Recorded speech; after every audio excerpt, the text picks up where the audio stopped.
Hi, everyone. Welcome to Chapter 7, Nicotine and Caffeine. So, nicotine is the central psychoactive ingredient in tobacco. Now, tobacco consists of leaves from plants in the genus Nicotiana, grown in the South and North America. The most popular plant used is Nicotiana tabacum, leading to the name tobacco. This plant species produces greater amounts of nicotine than any other Nicotiana species. Traditional forms of smoking tobacco consist of rolled tobacco leaves, and modern versions consist of cigars and cigarettes. When tobacco is chewed or smoked, small nicotine containing tobacco particles called tar and other tobacco chemicals enter the body. Cigarettes are the most commonly used tobacco product. A cigarette's composed of a tobacco blend rolled into a thin sheet of paper. Many cigarettes contain a filter of cellulose acetate that reduces the amount of tobacco tar inhaled. The tobacco portion of a regular cigarette is about 60 millimeters in length, and filtered cigarettes have about a 25 millimeter filter and usually a shorter length of tobacco. Depending on the size and blend, a cigarette contains approximately 10 milligrams of nicotine, but a user inhales 1 to 2 milligrams of nicotine in tobacco smoke. Some brands of cigarettes have a flavoring added, and the most popular is menthol. Menthol cigarettes, in particular, are almost exclusively used by African Americans, and more women tend to use menthol cigarettes than men. Cigars consist of wrapped in a leaf. Cigars may vary in diameter, length, and nicotine content. For example, a Winchester Little cigar is 8 millimeters in diameter and 60 millimeters long, whereas a Cuesto Rey number 1 is 20 millimeters in diameter and 211 millimeters in length. A Winchester Little cigar contains 5.9 milligrams of nicotine, and a Cuesto Rey number 1 cigar contains 335.2 milligrams of nicotine. Pipe smoking consists of inhaling smoke from a tobacco blend. For a water pipe, a user inhales smoke that is passed through a container of water. Hookah water pipe smoking is increasingly prevalent among younger Western adults, although it's been a common method of smoking in the Middle East for centuries. A typical hookah is an ornately shaped and decorated water pipe assembly consisting of a charcoal heated tobacco holding chamber pipe connected through the water jar mouth and into the water. Smokers inhale tobacco smoke from a hose projecting from the top of the jar. Inhaled tobacco smoke first passes through a bowl of water. Many users believe that this method reduces the harmful effects of tobacco, although studies of water pipe tobacco exposure state otherwise. Smokeless tobacco consists of any product of tobacco form intended for absorption within the mouth. Products called chew, snuff, and dipping tobacco consist of a tobacco blend that a user either chews or pockets in his or her cheek. When the product is spent, users spit it out. Another type is snus. This consists of a ground tobacco leaf powder packaged in a tea-like bag pouch that can be disposed of without spitting. Snus users typically keep the pouch between their gums and upper lip.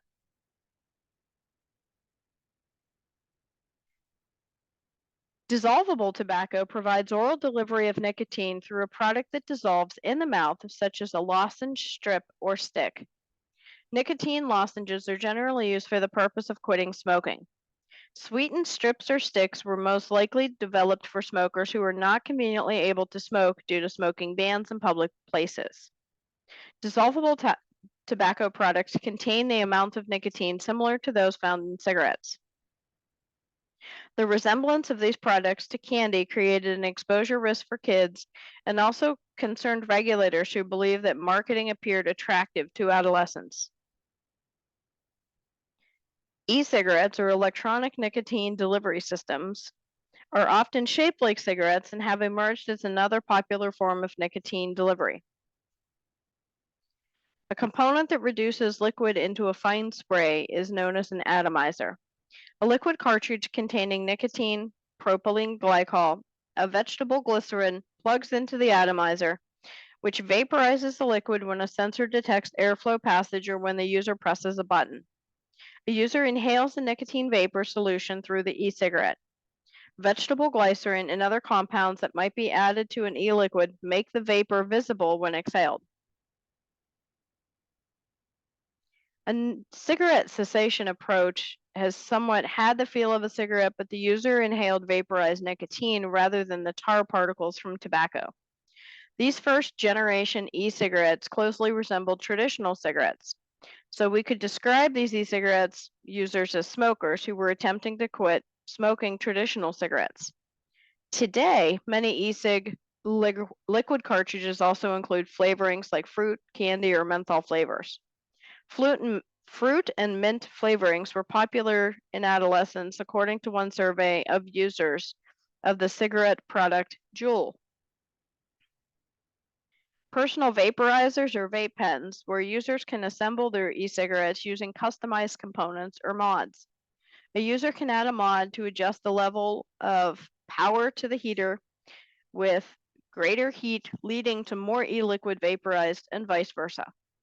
These second generation e-cigarettes seldom resemble actual cigarettes. Instead, they have a metallic, sleek looking design. These devices tend to be referred to as personal vaporizers or vape pens. The amount of nicotine found in most second generation e-cig liquid cartridges varies from 20 to 40 milligrams per milliliter. However, the actual amount of nicotine and vapor inhaled by users varies greatly, depending on how the user inhales the vapor and the settings on the actual device. This is all known as vaping or inhaling a vapor from an e-cigarette. In 2017, about 19% of Americans 18 and older reported that they were current cigarette smokers. However, cigarette use in the US has steadily declined since the 1960s. According to the World Health Organization, tobacco smoking is high in many parts of Europe and Asia and throughout Central and South America. Asia includes the highest rates. More than 60% of males in the Russian Federation and China use tobacco products. Males generally use tobacco products more than females, but these differences vary across countries. Equal smoking rates occur among males and females in Norway and Sweden, whereas fewer than 10% of females smoke in the Russian Federation and China. The percentage of a large sample of US adults who ever used an e-cigarette rose from 3.3% in 2010 to 8.5% in 2013. Among chronic smokers, e-cigarette rose from 1.1% in 2010 to 18.4% in 2013. 6.1% of middle and high school students have reported ever using an e-cigarette between the years 2011 and 2013. In 2017, 2.8% of adults 18 or older reported as current e-cigarette users.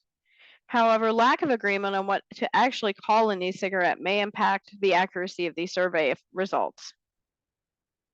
There are still a number of health effects, including cancer, pulmonary disease, and cardiovascular disease. According to the CDC, an estimated 437,400 deaths among first-hand tobacco smokers occurred each year between 2005 and 2009. Of those deaths, most resulted from at least one of the three conditions, with lung cancer being the leading cause of tobacco-related death. African Americans have greater mortality rates from smoking, despite smoking less than European Americans, because of greater incidence of these smoking-related diseases. Even vaping has some adverse effects. E-cigarette vapors contain volatile organic compounds including toluene and xylene.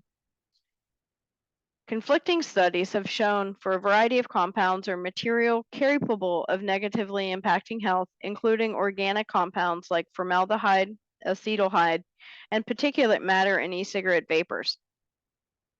Vapor exposure has the potential to cause cytotoxicity or damage to the cells. In particular, these vapors contain metallic nanoparticles and glass particle fibers that have the potential to damage cells in the lung tissue. Reports also exist for lung injury potentially caused by vitamin E acetate, a chemical who's harmful to tissue when heated and vaporized. In addition to these harmful chemicals, solutions used in e-liquids may lead to lipid-related lung injuries. These injuries occur when fatty acids accumulate in the lungs, causing inflammation. Heating e-liquids that commonly contain vegetable glycerin, which is rich in vegetable fatty acids, aerosolizes the fatty acids for inhalation in the lungs. Between the exposure to harmful chemicals and the risk of lipid-related lung injury, dozens of deaths associated with e-cigarette use have occurred in the U.S. due to lung injuries. While lung conditions occur in tobacco smokers after many years of regular use, we find that lung-related deaths among vapers occurred after only a few years of use. Secondhand smoke consists of smoke exhaled from a smoker or smoke released from a burning tobacco product like a lit cigarette or cigar. Between 2005 and 2009, this form of tobacco exposure accounted for nearly 7,000 deaths annually from lung cancer and an additional 34,000 annual deaths related to coronary heart disease.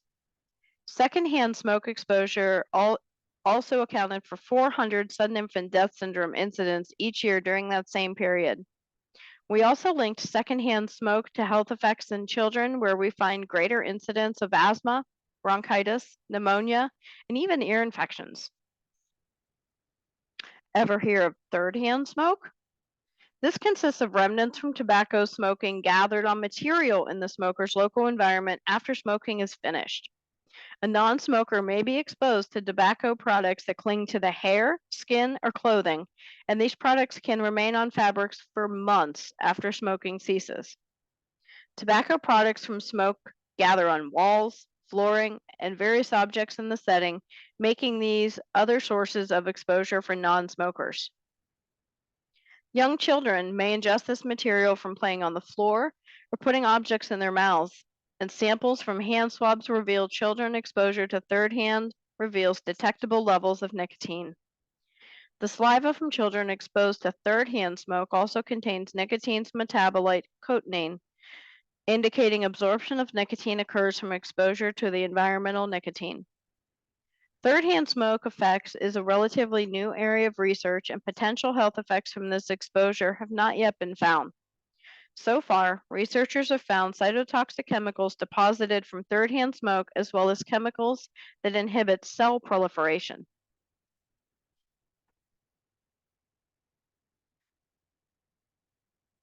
The discovery of fossilized leaves of the Nicotiana tabacum in Peru suggests that tobacco existed at least 2.5 million years ago.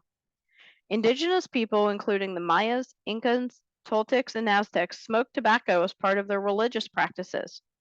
In religious ceremonies, tobacco was smoked to achieve a trance-like state. Religious practices remained the primary use of tobacco until Europeans discovered tobacco during Columbus's 1492 expedition. After Columbus landed in the Bahamas, the native Arawak gave dried tobacco leaves as a gift to the explorer. Not realizing the significance of the tobacco leaves to the Arawak, Columbus simply discarded them. A few days later, Columbus noted that the leaves had high value among the Arawak. Rodrigo de Jerez, a member of Columbus's expedition, participated in the native practice of rolling tobacco leaves and smoking them. Therefore, Jerez became the first European to smoke tobacco. In fact, he became a habitual user and brought back a large personal tobacco supply to Spain. Yet the frightening sight of tobacco smoke coming from his mouth and nose brought him to judgment by the holy inquisitors, who imprisoned him for 7 years. By the mid-16th century, tobacco was a widely traded commodity, and complaints against tobacco also grew. The first medical concern against the using tobacco was published in the early 17th century, which compared the deleterious health effects of chimney sweeps to those of tobacco smokers. In 1610, Sir Francis Bacon noted the difficulty in quitting tobacco use. In 1634, Russian Tsar Michael I decreed that a first offense for tobacco use was punishment by whipping and transport to Siberia. The second offense was death. Although a severe response, the decree reflected the sentiments of many that tobacco led to nothing good. In 1612, Jamestown, John Rolfe raised the first European tobacco crop for commercial use, marking the beginning of a thriving American industry that remains active today. Nearly 200 years later, in 1809, Louis Nicholas van Quellen isolated nicotine as the key ingredient in tobacco. While regulations over tobacco marketing and use largely appear over the last couple decades, we find tobacco's deleterious effects on health documented for centuries. The first scientific report linking tobacco to cancer might be from Summering in 1795 Germany, who noted cancer of the mouth among tobacco users. Since about this time, physicians have generally understood the links between tobacco use and cancer, as well as overall poor health. Early in this century, scientists studied the effects of tobacco and cancer in animals. In 1938, a study by Raymond Pearl reported that heavy smokers lived a shorter life than non-smokers. Many groups during this time formed anti-tobacco societies, which largely became associated with the alcohol temperance movement. As such, the success of anti-tobacco movements fell away with the public's turn against alcohol prohibition. By the 1990s, the health risks of tobacco had become well characterized and widely publicized. The heavy marketing and advertising of cigarettes, along with the increasing public health burden from tobacco use, culminating in numerous lawsuits and congressional involvement to regulate the tobacco industry. In 1994, the U.S. Congress held tobacco hearings that included the testimony of 7 tobacco company CEOs. The CEOs stated that nicotine was not an addictive substance. By 1998, lawsuits concerning violations of consumer protection and antitrust laws filed against the 4 major U.S. tobacco companies. The agreement partially reimbursed states for health costs of tobacco use and led to changes in the marketing and advertising of tobacco products.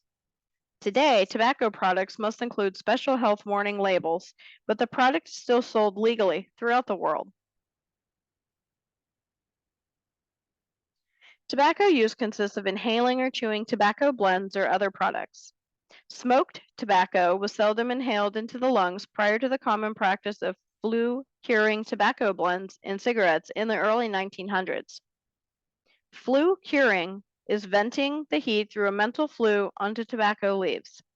The process reduces the pH of smoke toward neutral, which is closer to a pH of 7, by converting starches to sugars, making the smoke less harsh and irritating to inhale. Cigars instead use air-dried tobacco leaves, retaining an alkaline pH and having less sugars. As a result, cigar smokers may be less likely to inhale tobacco smoke into their lungs than cigarette smokers. Cigarette smokers who also smoke cigars, however, do tend to fully inhale cigar smoke into their lungs.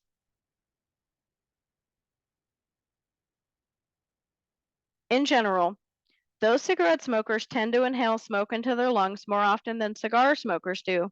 Cigar smokers absorb more nicotine than cigarette smokers. The greater nicotine absorption from cigars likely occurs from the nicotine absorption through the mucous membranes within the mouth. 70% greater nicotine absorption is shown in e-cigarettes. It's shown in plasma than these first generation devices. Nicotine absorbed from the new generation devices reaches levels similar to that of traditional cigarettes.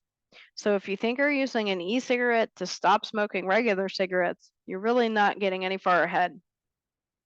The particulate matter produced from burning tobacco adheres to the tissues in the mouth, nose, and throat, and if fully inhaled, the lungs. This is the tar. So when exhaled, tar also adheres to your skin. Nicotine and many other chemicals leach from the tar and onto the tissue that the tar makes contact with. For vaporized e-liquids, nicotine disperses into the liquid droplets containing water and constituents released from the e-liquid, which might include metals or glass fibers. All tissue sites provide a means of absorption. Given the large surface area of the lungs, inhaled tobacco smoke or e-liquid vapor provides the most effective route of nicotine administration. The free-base form of nicotine is lipid-soluble, allowing for absorption through the mucous membranes in the mouth. The greatest amount of free base nicotine that can be absorbed is 50%, which occurs at a pH of 8.02. As the pH levels deviate from 8.02, the percentage of free base nicotine decreases. Many smokeless and dissolvable tobacco products offer pH values closer to 8.02. The majority of e-cigarette liquids have pH values between 7 and 9, leading to greater than 50% of free base nicotine for many of these products. When inhaling tobacco smoke, the acidity of smoke from a cigarette reduces saliva to a pH of less than 6, reducing the amount of free base nicotine available for absorption in the mouth. However, tobacco companies do add ammonia-forming compounds to tobacco blends, which increases the amount of free base nicotine. Smokes from cigars tend to have a pH level closer to 7, although the pH levels vary considerably depending on the size of the cigar and the part of the cigar that is smoked. The pH levels for cigars therefore favor greater nicotine absorption in the mouth. This can mean significant nicotine absorption for many cigar smokers who do not even fully inhale the tobacco smoke. Most tobacco products result in blood nicotine concentrations of 12 to 16 nanograms per milliliter, although the absorption times can vary. Peak absorption for nicotine from cigarettes occurs after about 7 minutes. Nicotine absorption times through oral mucous membranes tend to peak between 20 and 30 minutes after introduction. Peak nicotine absorption from e-cigarettes, either from first or the new generation devices, occurs about after 30 minutes, suggesting that most nicotine absorption occurs through the mucous membranes in the mouth rather than in the lungs. Tobacco smoking or vaping provides users the ability to adjust the amount of nicotine absorbed. A smoker accomplishes this adjustment by varying the number of inhalations, the duration of the inhalation, the completeness of the inhalation, and the number of cigarettes smoked. Puff topography impacts the amount of nicotine inhaled when vaping, and vapors can adjust the nicotine vaporizer's heating level to alter the amount of nicotine inhaled as well.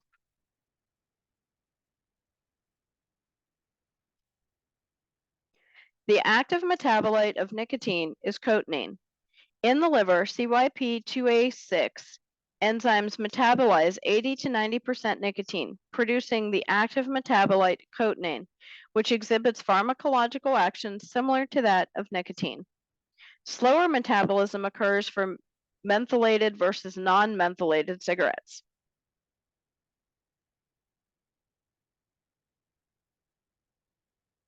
The influence of genetic polymorphisms. Genetic polymorphisms influence that CYP2A6 activity level.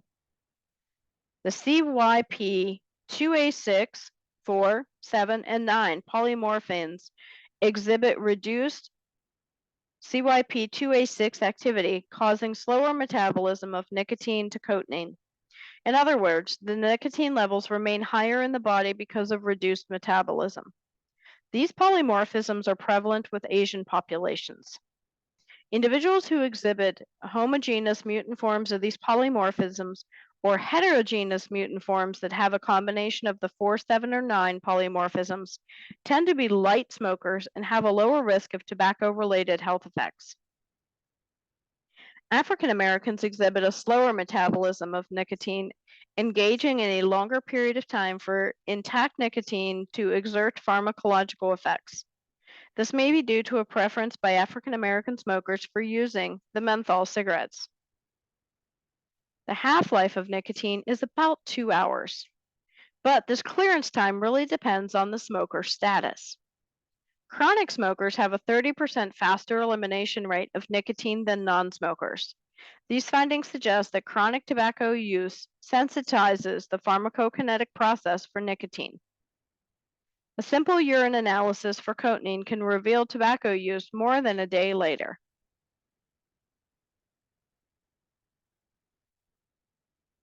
Nicotine functions as an agonist for the cholinergic nicotinic receptors.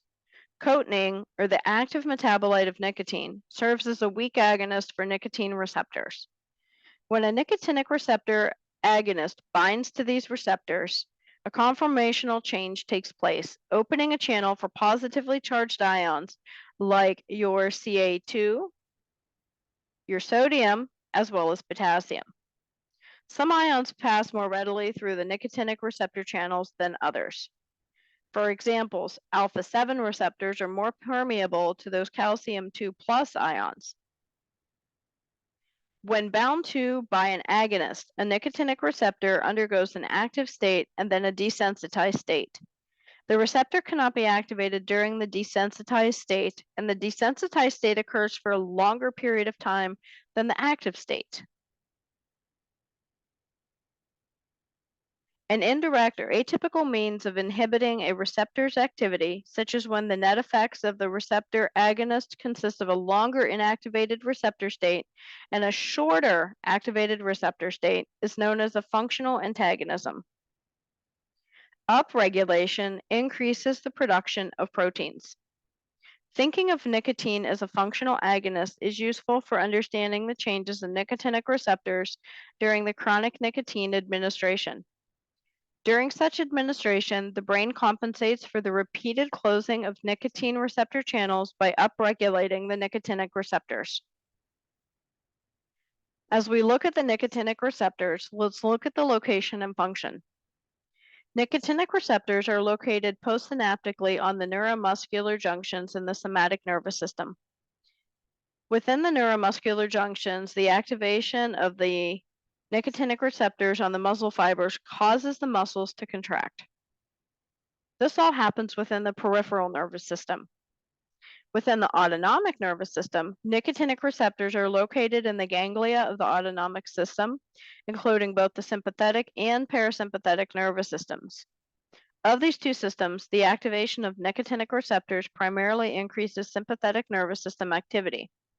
The different subtypes of nicotinic receptors are likely involved in the sympathetic and parasympathetic systems. The nicotinic receptors are found throughout the central nervous system. The cerebral cortex and the hippocampus are two brain areas important for cognitive functioning, are highly expressed with nicotinic receptors. High amounts of the alpha 4 beta 2 nicotinic receptors are also found in the basal ganglia, an area important for regulating movement, and the substantia nigra, the source of dopamine neurons that terminate in the basal ganglia. In the dopamine reward pathway, the ventral tegmental area contains the alpha 4 beta 2 and alpha 6 beta 2 receptors, and the nucleus accumbens also contains the alpha 4 beta 2 receptors. The activation of nicotinic receptors in either the ventral tegmental area or the nucleus accumbens increases dopamine release in the nucleus accumbens. Microdialysis probes in these structures collected cerebral spinal fluid samples for dopamine analysis. The infusion of nicotine in the ventral tegmental area produced a large, sustained increase in dopamine levels in the nucleus accumbens. When infused into the nucleus accumbens, nicotine produced a much shorter increase in dopamine levels in the nucleus accumbens. Based on these findings, nicotine acts in both areas to elevate dopamine levels in the nucleus accumbens, but nicotine's actions in the ventral tegmental area are especially effective for inducing dopamine release in the nucleus accumbens. In addition to enhancing the release of dopamine in the brain, the activation of nicotinic receptors influences many other neurotransmitters in the brain. This can include acetylcholine, glutamate, GABA, norepinephrine, serotonin, and the hormone vasopressin. This widespread interactions preclude identifying highly specific roles that nicotinic receptors have on behavior. Clearly, by acting on nicotinic receptors, nicotine and other nicotinic receptor agonists have diverse effects on the central nervous system.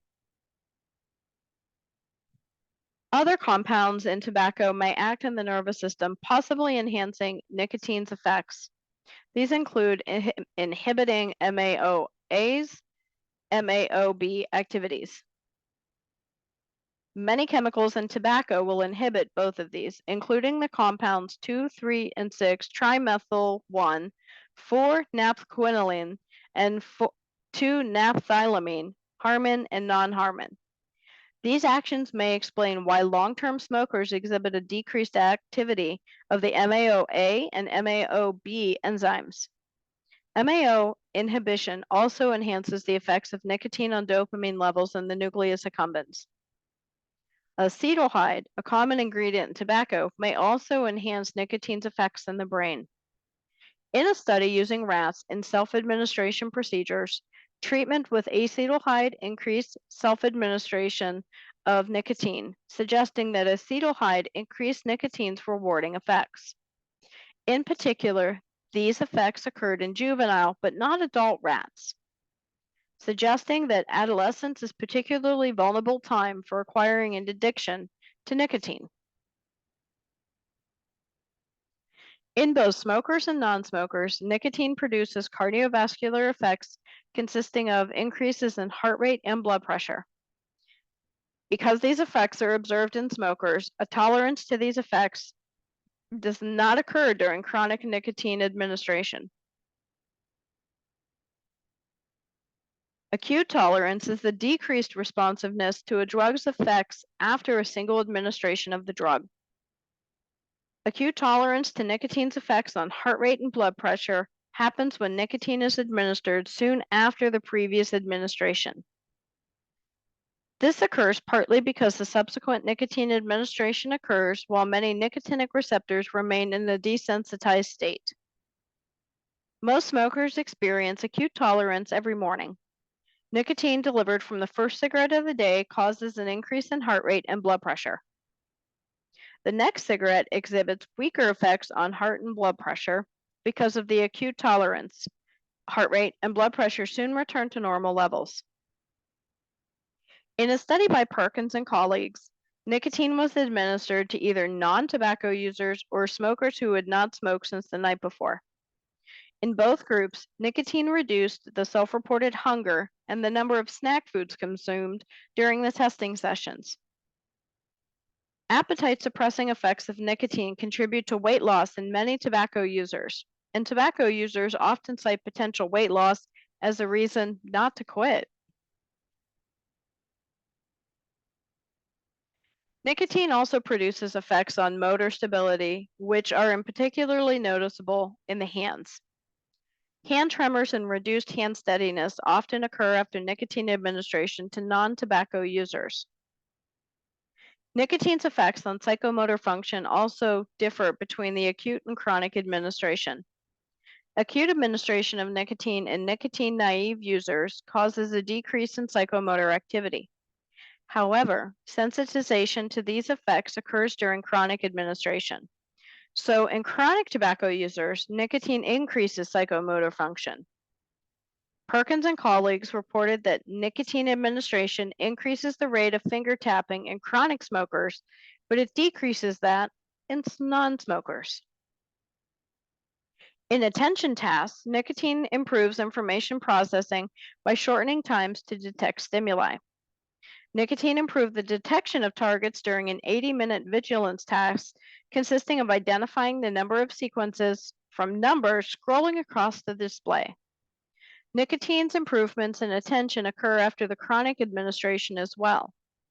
For example, in a Stroop test, nicotine improved reaction times in both test subjects, in both non-smokers and smokers. In another study by Perkins and colleagues, nicotine also improved the memory in a word list recall test, which required participants to remember words presented to them in a list. Nicotine's memory improvements were greater in non-smokers than in smokers, suggesting that the smokers developed a tolerance to these effects. Yet many studies also failed to show improvements in memory after nicotine treatment, and some studies show that nicotine worsens memory in chronic smokers. In non-tobacco users, nicotine can produce negative subjective effects, including nausea and disequilibrium. Nicotine produces feelings of jitteriness, tension, and confusion in non-smokers. Yet acute tolerance to these negative subjective effects occurs after the subsequent nicotine administration. Many users instead feel relaxed after smoking for the first time. Researchers find a much greater risk of continued smoking for those feeling relaxed compared to those who experience the negative subjective effects.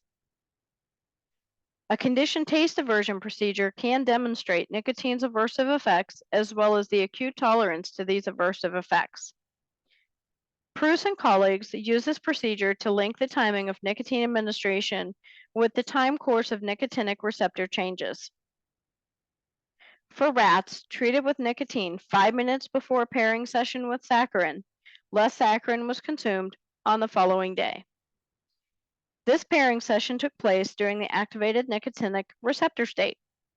In the same study, another group of rats was treated with nicotine 90 minutes before the pairing session and given a second treatment of nicotine 5 minutes before the session. These rats drank more of the saccharin solution on the following day. For these rats, the second injection of nicotine occurred when the nicotinic receptors were desensitized, thus reducing the adverse effects of occurring during or after the pairing session. Long-term treatment with nicotine also causes tolerance to these negative subjective effects. Without these effects, chronic tobacco users experience only positive subjective effects from nicotine. In chronic smokers, nicotine administration produces feelings of vigor, arousal, and reduced fatigue. Chronic smokers report that the effects of nicotine are pleasant and enjoyed and produce a positive mood. So these smokers can detect a distinct rewarding effect with each puff of a cigarette smoke. In other words, if the effects are negative, an animal will avoid these effects rather than seek to achieve them. To observe the rewarding effects of nicotine in this procedure, researchers used a variation in the standard self-administration design. Through this process, tolerance quickly developed to nicotine's negative effects.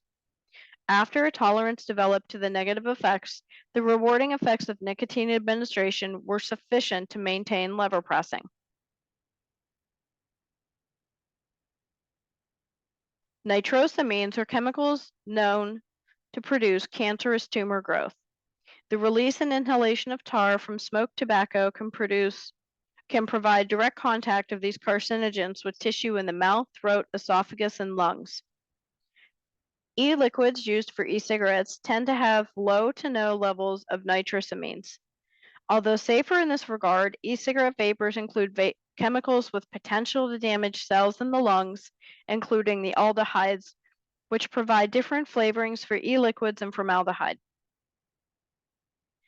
A type of chronic obstructive pulmonary disease caused by irreversible lung damage is emphysema.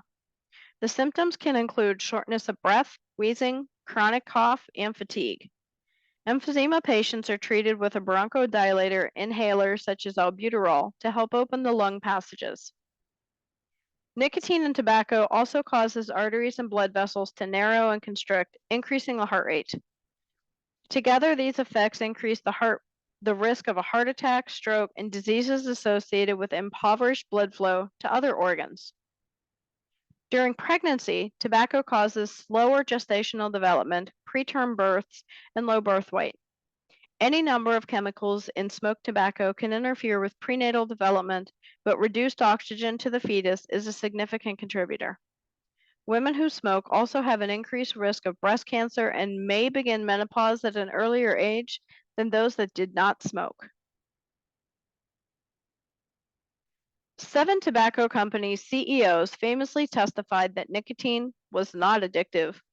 This opinion, of course, lies in the best interest of the tobacco companies, which seek to minimize tobacco regulation. Beyond this conflict of interest, the basis for their opinion depends on whether that particular addiction model one looks at. Traditional notions of drug addiction were largely based on opioids and alcohol. For drugs like these, addiction appears as an intense motivation to seek and use a substance, often at the expense of losing one's career or jeopardizing relationships with friends or family. Nicotine withdrawal symptoms characterized by craving, irritability, anxiety, hostility, concentration difficulties, impatience, and insomnia are known as the nicotine abstinence syndrome. So how do you avoid nicotine's withdrawal effects? Well, this is an important contributor to tobacco usage.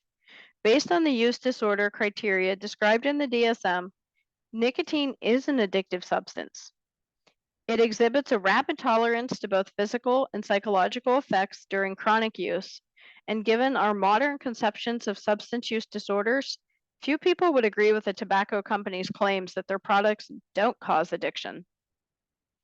E cigarettes are among those that have never used tobacco products, garnering concern for the development of nicotine addiction. The vast majority, about 80%, had continued using e cigarettes. Among them, nearly a third still use e cigarettes on a daily basis. 28.8% were now smoking cigarettes. In a different study, the time surveying younger adults, about age 18 to 24, regular e cigarette users reported tolerance to the effects of e cigarettes and had a loss of control over e cigarette use. So e-cigarette use might indeed facilitate a nicotine addiction and could also lead to the use of other tobacco products like cigarettes.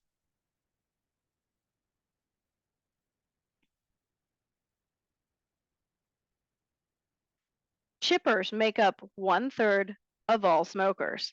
They're long-term smokers, but they typically smoke only up to a few cigarettes a day and again, may not smoke on a daily basis. The term chipper can also be applied as a non-technical term to any occasional use of abused drugs. Chippers smoke cigarettes the same way as normal smokers, that is, they fully inhale tobacco smoke, they have the same puff duration, and have the same interval time between puffs. Chippers and regular smokers have similar abilities to absorb and metabolize nicotine. However, chippers fail to show significant pharmacological effects of tobacco, and they fail to exhibit withdrawal symptoms when they're deprived of tobacco. The resistance to nicotine by chippers has a few different explanations. The environmental one says that chippers, more than smokers, had greater coping skills, less stress, and better social support structures. These psychosocial factors may reduce an individual's risk of developing a substance addiction. For a genetic explanation, genetically, chippers and chronic smokers differ in gene expression for the alpha 5, alpha 3, and beta 4 receptor subunits, which are found on chromosome 15. Of these, a single nucleotide polymorphism, ChRNA4, for the alpha 5 unit is particularly associated with greater risk of nicotine dependence. Although this subunit has not been directly implicated in the reinforcing effects of nicotine, this subunit also state changes from active to desensitized alpha 4 subunit containing nicotinic receptors.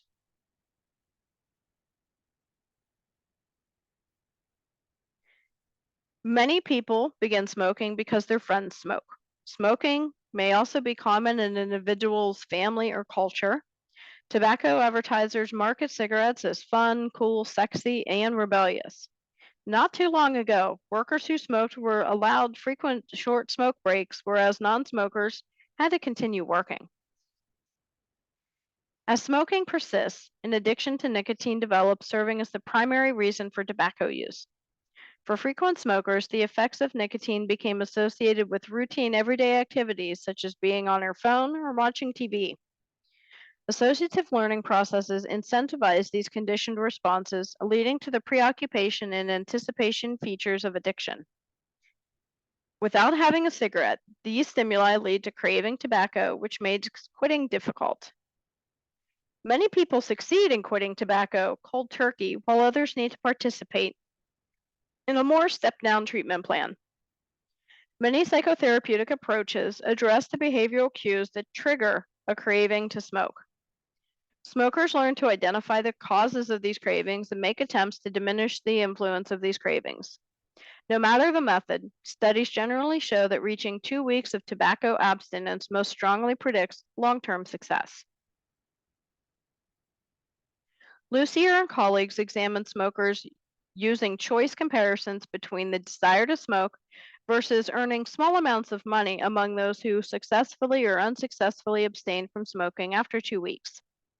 They found that far fewer of the abstinent smokers selected a desire to smoke over an option to earn money when given the choice. However, those still smoking after 2 weeks more often selected the desire to smoke option.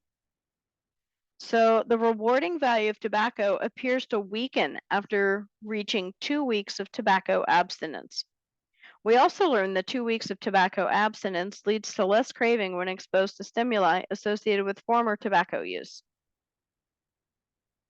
Many treatment plans also employ pharmacological strategies in order to address the absence of nicotine in the body. The nicotinic receptors are upregulated during chronic nicotine administration, thus creating a need for nicotine to maintain the sensitized state. An abrupt drop in nicotine levels leaves these extra receptors inactivated, leading to withdrawal symptoms. Therefore, the pharmacological treatment mostly fall into one of three categories: nicotine replacement therapy, nicotinic receptor agonism, and antidepressant drugs. A nicotine replacement therapy consists of using a non tobacco nicotine product to minimize or prevent withdrawal symptoms.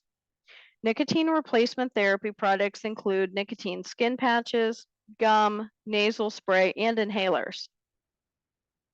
To reduce their dependence on nicotine, users gradually reduce the dose of nicotine used until they reach a point where they feel withdrawal symptoms occur in the absence, where there are few withdrawal symptoms occurring in the absence of nicotine. This approach may take several weeks to several months, depending on the particular user.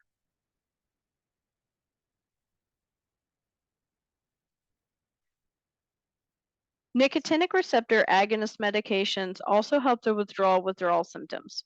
The first drug approved for this class by the FDA was Vericline, otherwise known as Chantix. It's a partial agonist for nicotinic receptors. By acting as a partial agonist, less activation of nicotinic receptors occurs compared to a full agonist like nicotine. Chantix also binds to the nicotine receptors that nicotine would normally bind to, preventing the nicotine's effects. This may reduce the amount of dopamine release compared to nicotine, but some dopamine release also serves as a substitute for nicotine's effects, which will help with the nicotine withdrawal. When Chantix is taken, users report that smoking becomes less enjoyable and overall produces weaker effects.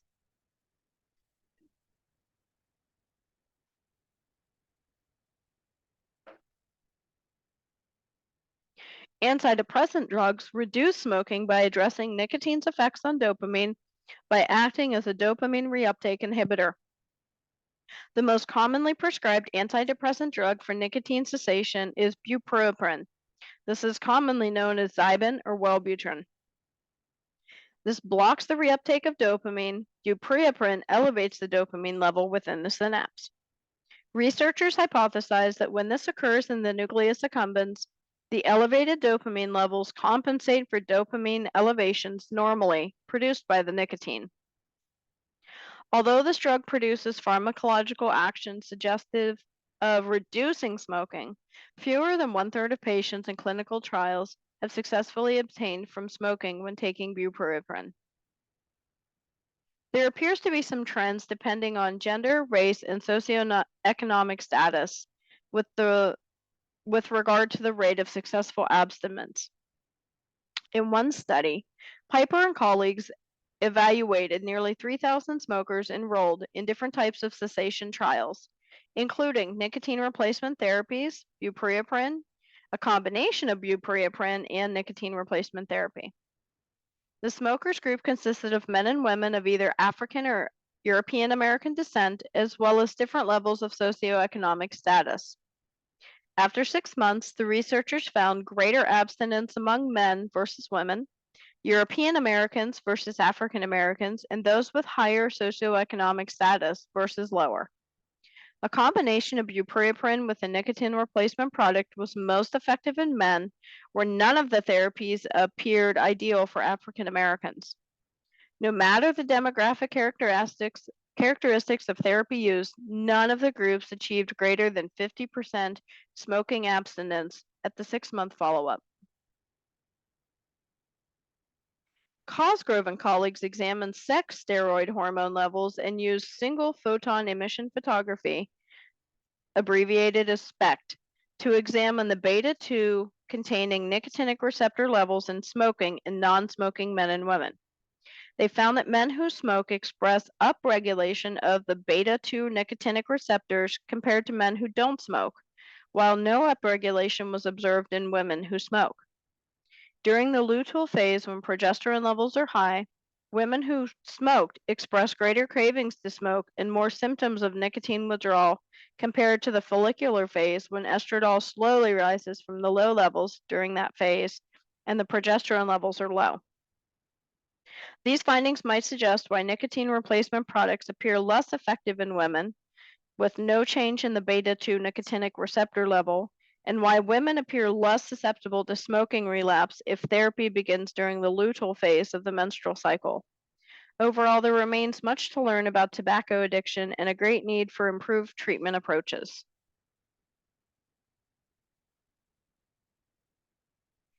Caffeine is a psychostimulant compound and a member of the xanthine chemical class.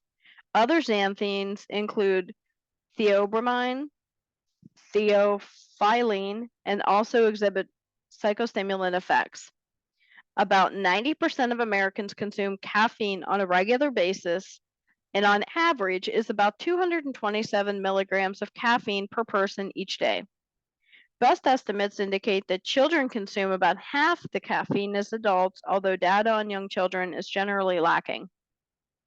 Caffeine, theobromine, and theophylline are found in cola nuts and the coca tree nuts, which we often use for cola soft drinks and chocolate, respectively. Colas contain caffeine from cola nuts, and chocolate has caffeine from coconuts. A large variety of tea leaves also contain caffeine, theobromine, and theophylline. Coffee beans, which are brewed for coffee drinks, are a significant source of caffeine. Because caffeine represents the most used and strongest acting compound among naturally occurring xanthines, this section of the chapter will focus on the use and properties specifically to that of caffeine. A 10-ounce cup of regular coffee contains about 200 milligrams of caffeine. A 16-ounce cup of coffee contains about 320 milligrams of caffeine. So for coffee, the caffeine content varies in part with roasting time. The darker the roast, which are roasted longer, tend to have less caffeine content than lighter roast coffees. A 10-ounce cup of tea contains about 100 milligrams of caffeine, or half as much caffeine as coffee. A 1-ounce piece of chocolate contains about 25 milligrams of caffeine. Energy drinks contain a large amount of caffeine, usually around 200 milligrams. Beyond describing energy-enhancing effects, advertisers also promote energy drinks for weight loss, physical stamina, and athletic performance. Individuals 25 and younger include a significant portion of children 12 and younger consume nearly half of all energy drinks.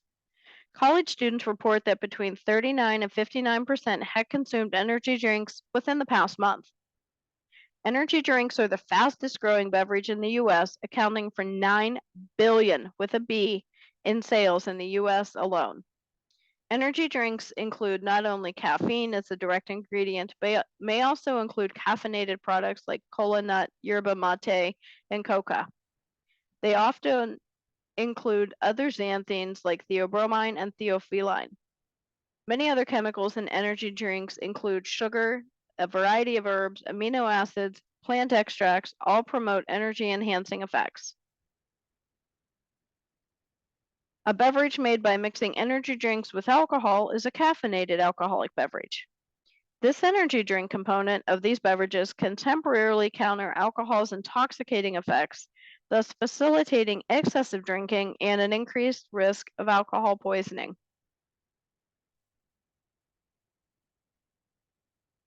Caffeine has an ancient history used by China, Arabia, and America.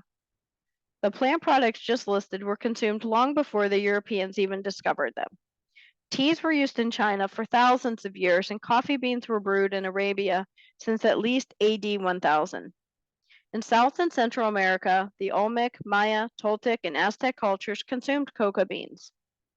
European explorers subsequently brought cocoa seeds to Europe, and the Europeans harvested the seeds and commonly prepared cocoa with sugars and milk to make chocolate drinks and candies.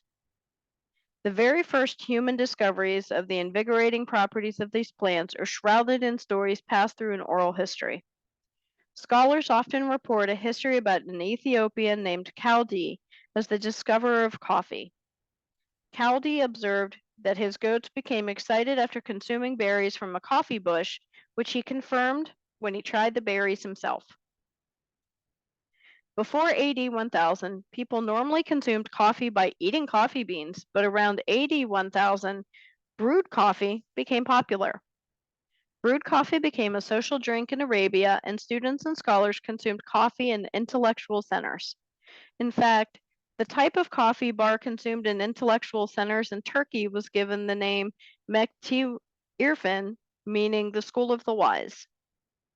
Coffee was not immediately accepted in Europe in an attempt to persuade Pope Clement VIII to officially ban this Muslim drink. End quote. However, any social barriers to coffee consumption in Europe soon fell. The first European cafes appeared in the early 1700s, and these cafes were male-only establishments that not only served coffee but also sold newspapers and cultural reviews.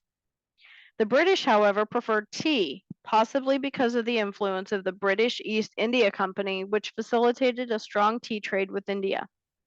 Russia also preferred tea over coffee, possibly because that's the nation's ties with China. Friedrich Runge first extracted caffeine in 1819, and Emil Fischer identified caffeine's chemical properties in 1881. Other xanthine discoveries came later.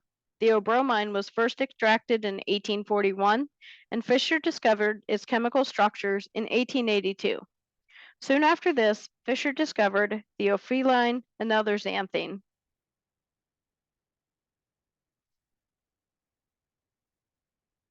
Caffeine products are administered orally in the form of beverages, food, or pills. Coffee contains a number of acids called chlorogenic acids that lower the pH of coffee to generally between 5 and 6, with caffeine itself a weak base.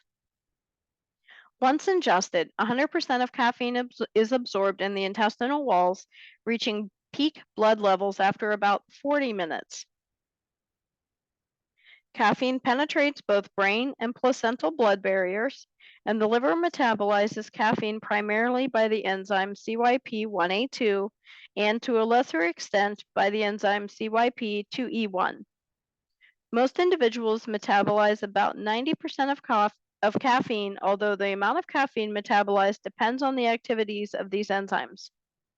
Individuals with reduced CYP1A2 enzymatic activity metabolize less caffeine, subsequently prolonging the caffeine's pharmacological effects.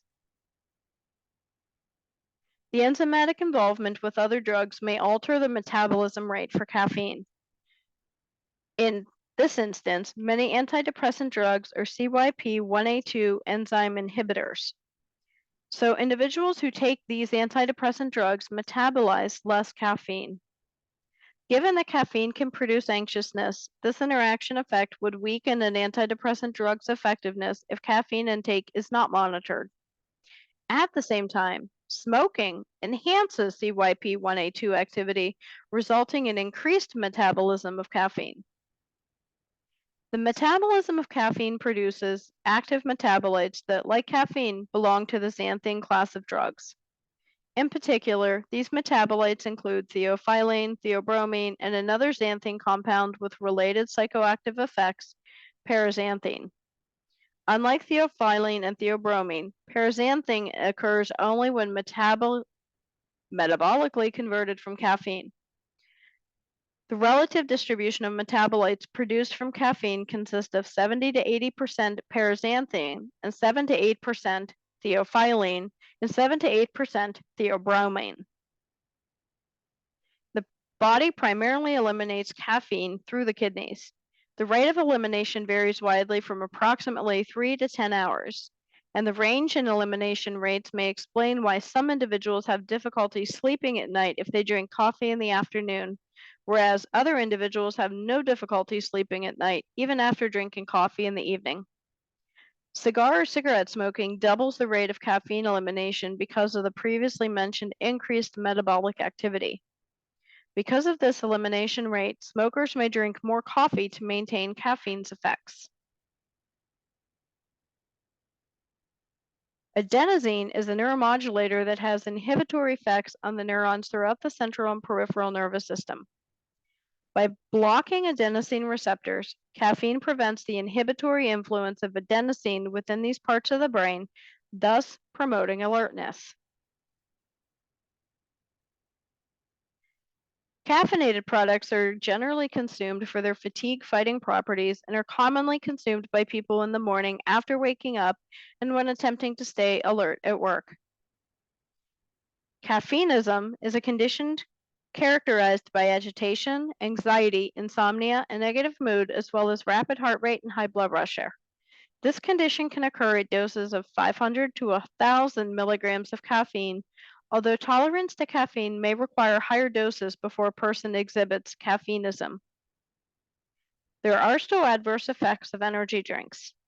Based on the high caffeine content and the presence of other stimulant chemicals, the risk of adverse effects for energy drinks may be greater than for coffee, tea, or other traditional caffeinated products. In addition to caffeine's adverse effects, energy drink ingredients can cause hypertension, abdominal pain, and seizures when administered at high enough quantities. Moreover, the chemical ingredients in energy drinks can interact with psychoactive medications. Two ingredients found in many energy drinks, 5-hydroxytryptophan and yohimbine, can strengthen the adverse effects of antidepressant drugs.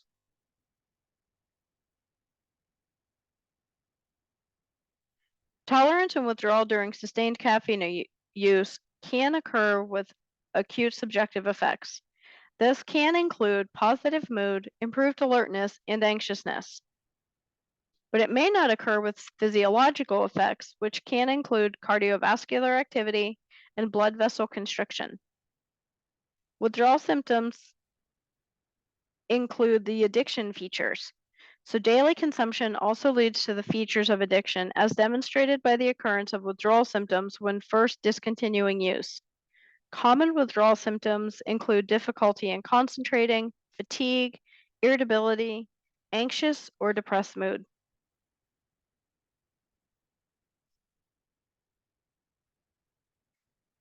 So our caffeine habits can help improve mood and alertness. These are common reasons for seeking caffeinated products like coffee, tea, or other caffeinated beverages. Moreover, these and other products like chocolate taste good, which adds to their appeal. Yet during the course of repeated use, a dependence on caffeine, as indicated by withdrawal symptoms, may facilitate consumption of caffeinated products. Assuming that you do not consume a caffeinated product within several hours before bedtime, sleeping 6 to 8 hours may provide for a total caffeine abstinence period of about 10 to 12 hours. This abstinence period exceeds caffeine elimination's half-life, suggesting that your body's caffeine levels will be low or absent by morning. Indeed, many studies describe morning as an early withdrawal state for chronic caffeine users. So, for most people, caffeine's ability to fight morning sleepiness may have a lot to do with removing caffeine's withdrawal symptoms. The DSM-5 considers caffeine intoxication, generally similar to caffeineism, and caffeine withdrawal as two potential disruptive features of caffeine use. Although the DSM-5 does not consider caffeine as generating a specific substance use disorder, some clinical studies characterize problem caffeine use as meeting the general features of a disorder. The most commonly observed symptoms include tolerance, withdrawal symptoms, desire to quit, or unsuccessful efforts to control use and continued use despite physical or psychological problems. The total group of teenagers studied reported 244 milligrams of caffeine per day, with values ranging from as little as 49 to as much as 767 milligrams of caffeine per day. Although some researchers support applying substance use disorder criteria to caffeine use, others are not convinced. In a review of scientific studies that assess caffeine use, it is concluded that caffeine does not meet substance dependence criteria. Key points in the study consist of weak or inconsistent reporting of withdrawal effects and a failure to demonstrate strong compulsions to use caffeine. Given that caffeine appears neither irresistible nor a cause of social disruption, hence caffeine fails a common sense test as an addictive substance.